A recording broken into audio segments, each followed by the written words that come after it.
നിങ്ങളെ ഇന്ന് കളിയാക്കിയവർ തന്നെ നാളെ അഭിപ്രായം മാറ്റി പറയാൻ ദൈവം ഇടവരുത്തും.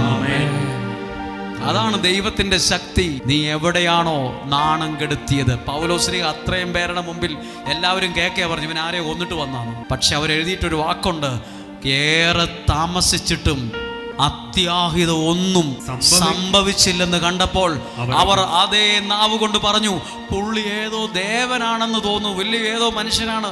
നിങ്ങളെ വിമർശിച്ചവർ തന്നെ നിങ്ങളെ മാനിക്കാൻ ഇടവരും. നീ പഠിച്ചു ജയിക്കത്തില്ലെന്ന് പറഞ്ഞവരുടെ മുമ്പിൽ ജയിച്ച് ജീവിച്ച് ജോലി ചെയ്ത് കാണിക്കണം. നിങ്ങളെ തള്ളിക്കളഞ്ഞവരുടെ മുമ്പിൽ മൂലക്കല്ലായി മാറണം. നിനക്കൊരു അനുഗ്രഹം വരുമ്പോൾ നിന്റെ കഴിവ് വർദ്ധിക്കാൻ തുടങ്ങും.